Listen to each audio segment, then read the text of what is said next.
Hello and welcome back, everyone, to Legacy of the Duelist on Rocket Rabbit Commentaries. And in this episode, after we get some more a brief amount of exposition about the Millennium Puzzle, we're going to start into our next duel during the Duelist Kingdom arc, which will be Yugi versus Mako Tsunami. But yes, they play out the entire bit of Mako using fish as bait for other duelists here. And they specifically reference no, it's not this game that does it. It's the fan translation of Arc V Special that does the Freaky Fish Guy joke.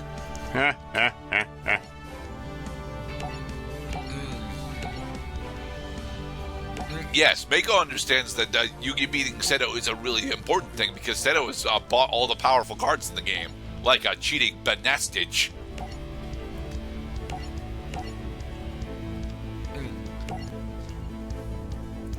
Alright, so, if you recall, there's a very specific instance during this duel where Yugi decides to actually have his Giant Soldier of Stone attack his own equipped spell that is giving Mako Tsunami specific steroids and increasing the style strength. This event can in fact happen during this duel. It's not going to, but it can. That's pretty funny. All you really got to do is actually get the attack the moon continuous spell out, and you can actually trigger most of that on your own. It's very nice. But what we're actually going to be seeing in this duel is Yugi playing Pac-Man. Pac-Man is not just a reference to the Namco franchise of the same name. It is in fact a very old style of control that used the recursive flip effect monsters introduced in insert correct pack name here. That allow you to, much like Guardian Sphinx, flip monsters from face up down to face down defense position once every turn. And they came with recursive effects. Medusa Swarm allow you to destroy a monster on the field. Guardian Sphinx bounces all monsters that your opponent controls back to their hand. Golem Sentry, which is the one that we're using here, allows us to bounce any one monster back to our opponent's hand. Yeah, we're gonna send him. Yep, we're gonna bounce Crazy Fish back to Mako's hand. Crazy then normal Fish? summon Beaver Warrior. Oh, we didn't actually normal summon Beaver Warrior. Damn it! But yeah, this is effectively how the rest of this match goes. We sit on Golem Sentry and just bounce Mako's stuff back to his hand over and over again. I hope he doesn't forget what the card is. He doesn't. Once the AI has seen a card, it remembers everything about it. Right. Right, and now bounce. First. Well, I think we might actually want to kill this one, but now we are going to bounce it. Okay. Yeah, the move is to bounce it. He has to normal summon it back to the field. But what if he draws into a decent equip spell that it doesn't have?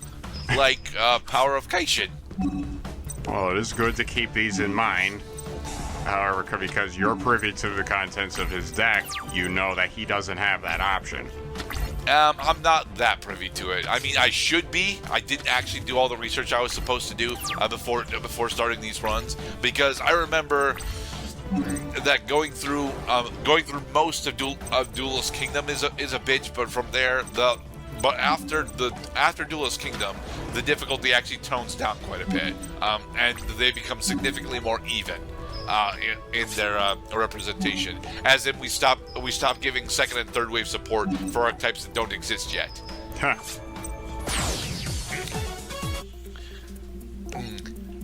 And so we have easily defeated Mako thanks to Golem Sentry, and they gave us both Fortress Whale's Oath and Fortress Whale. Haha.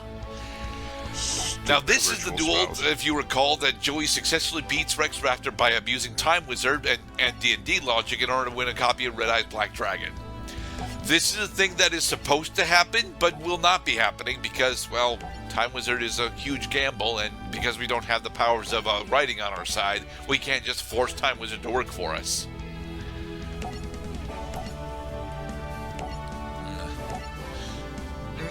And yeah, Mai's gonna bribe Rex with with what is effectively island currency in order to do what she wants.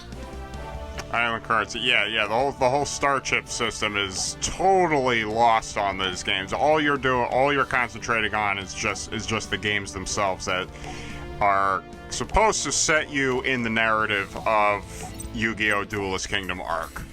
Right. But thankfully, we don't have to deal with the minutia of what the characters were going through. Yeah, to be perfectly honest, getting 10 star chips wouldn't have been all that difficult for us here, especially if we managed to have our slow burn deck already built. But because like the most powerful monster that we see normally get played is actually Rex Raptor's Red Eyes Black Dragon. So Yugi having access to Summon Skull at this point is effectively, just much better than anything else that is going on. Let's see. So I see the Roozies and I get rid of Flame Manipulator. Well, Okay. cost down will help you get either Lava Battle Guard or Swamp Battle Guard on the battlefield. Specifically Swamp. Ah, damn it! We lost a fight thanks to reinforcements.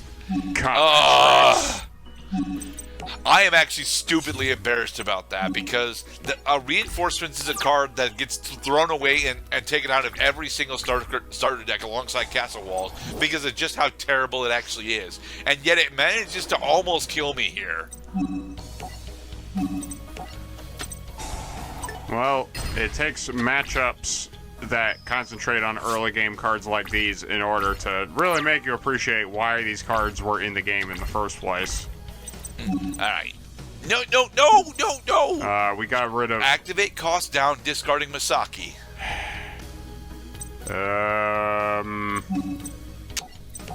Oh, yeah. Damn it. He is equally good at attacking as he is at blocking. No, he is not. He's got 100 less defense than he has. No, actually, it is even across. I thought he had a disparity there. There we go. So good. Now we can actually take down Crawling Dragon number 2. Nice. Discard, okay. And get the Swamp Battle Guard. Are you sure? Now, to be perfectly honest, I should have discarded Baby Dragon, but, there's still a part of me that wants to see if I can actually get out Thousand Dragon in this duel. Well, you might, get a... Oh, wait. No, Joey doesn't have Call the Haunted in his deck. He does not. Damn. Alright, Monster Gate. That's for not good. Tributing Red Eyes Black Chick to get Two-Headed King Rex. In defense mode. Well, Baby Dragon gets a bonus. Pot of Greed is freaking lucky. This is one of the other things that I end up bringing up a bit later. Nice. Also, we can use Soul Exchange in order to sack his Two-Headed King Rex for Root Kaiser, but we're not going to do it yet.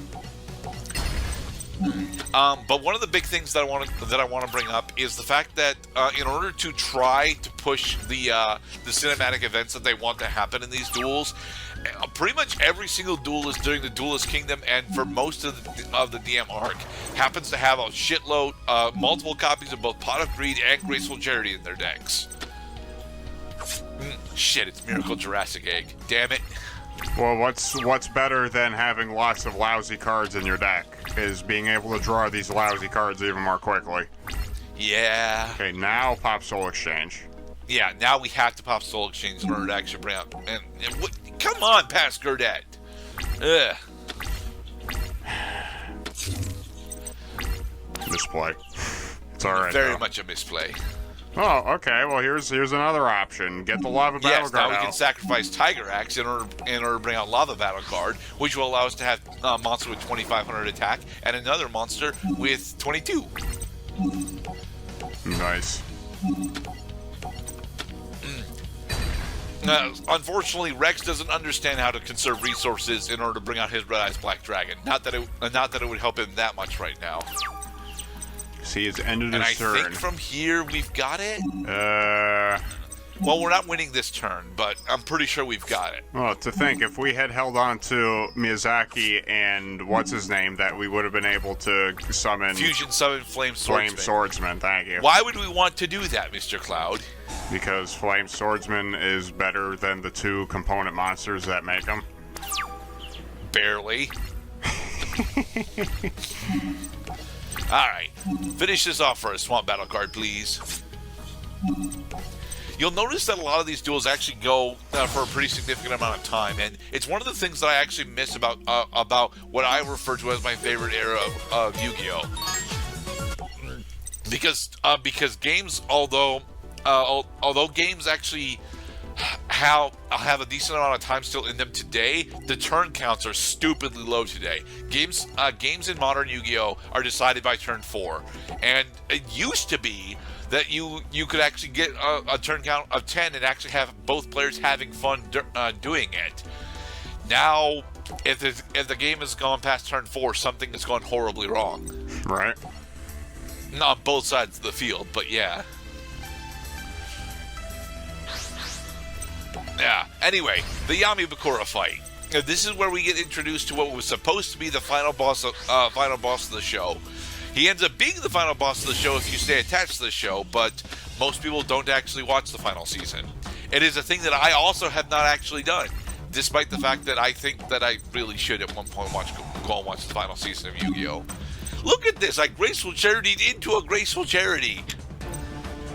Well, that's lucky. Discard Pauling and Shadow Warrior, then use my other graceful charity to try and get Monster Reborn. Oh look, Monster Reborn! Nice, nice, nice. And then I can set my Magician of Faith in order to recursively get Monster Reborn. Yeah, believe in the power of graceful charity, folks. Dark Magician has appeared. Yes, finally we get to use Yugi's Ace Monster, or rather Yami's Ace Monster. Yugi's Ace Monster is something entirely different, and he doesn't get a summon animation because it's something entirely different. Bleh. Is it Kuribo? It is not Kuribo. I really like Kuribo, mind you, but it is most certainly never anyone's Ace Monster. And there was a time in my life, Mr. Cloud, where I tried to make Kuribo into an Ace Monster. It did not work. And my Ace Monster ended up being Dark Ruler Hadez instead. Nice. Dark Ruler Hadez was fucking badass, man. Yeah. The ability to negate flip effect monsters in combat is fucking awesome. Yeah, that was the thing that I liked about Yu-Gi-Oh! That appears a lot more often in Magic is, in Yu-Gi-Oh! You got a sense for like which monsters were what Magic would consider to be legendary, because these monsters would appear in card artwork, or they would appear in titles for cards. Right. And then what these cards did is they warmed you up to actually seeing the card that they're based on, and that's why growing up, Dark Ruler Hadez was one of my favorite monsters to get, because he was a fucking superstar in my opinion. He was on several cards before you actually knew what he was. After all, Hate Buster doesn't exist yet, but he was on Skill Drain. He was on. Well, Skill Drain was later though. I'm talking about cards that were around during Legacy of Darkness that he would have cameoed in. But I'm not sure what they would have been. Because we don't have Destruct Potion or Hate Buster yet. And I know that he's on Skill Drain. Soul Drain is way later, but... The deal with Dark Ruler was Magician's Force, which also was later. He was in the artwork for...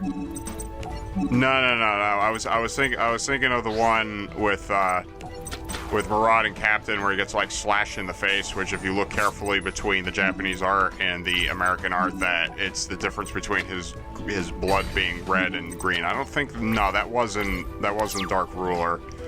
A deal with Dark Ruler was a Legacy of Darkness expansion card. No. Are you sure? No, the deal with Dark Ruler gets Berserk Dragon out. And, fuck, what fucking card am I thinking of? Magic of the Dark Ruler? I don't think so, most, because I'm pretty sure that's not a thing. I mean, there's Curse of Fiend, but he's not in that. The spell card I'm thinking of it's a normal spell that says you tribute monsters on your side of the field whose level stars equal exactly a monster in a graveyard, and then you bring that monster out. That is not a spell card. It is, I assure No, you. it's not. Puppet Magic of Dark Ruler. I'm thinking of Puppet magic. Okay, but I'm pretty sure that's not actually what it does. And then another card is a Bark of Dark Ruler. Bark of Dark Ruler would have definitely been had in there. Oh look, we actually get to summon. We Flame got Swordsman, the Mr. Flame Cloud. Swordsman. Are we gonna get a cool animation? Yeah, we're gonna get a cool animation. Behold, Sweet. polymerization successfully resolving, Yay. and then summon it in attack mode. Don't make his sword There we angry. go, Flame Swordsman. Joey's signature monster. It is not Joey's signature monster. It's technically Joey's signature monster for Duelist Kingdom, but he effectively ditches it after this point, specifically for Red Eyes Black Dragon. Oh yeah, you're right. Red Eyes Black Dragon. How could I forget? A card that was originally in Rex's deck. Yep, because he gambled with Time Wizard in order to win it against Rex. One of the only instances of anti in the entire show. Well, actually, no. Battle City specifically has a shitload of anti with it, and Joey is the only one that takes advantage of anti in Battle City. Like Yugi and Kaiba, like Yugi gets Slifer from anti, but like he doesn't actually use Slifer in most of his duels. I mean, he tries to use it against Yami Bakura, and it kind of works. He attempts to use it against Kaiba, and it only kind of works. And I don't think he uses it at all against Merrick, does he? Can't remember. Anyway, we have successfully beaten Yami Bakura. Be safe, everybody.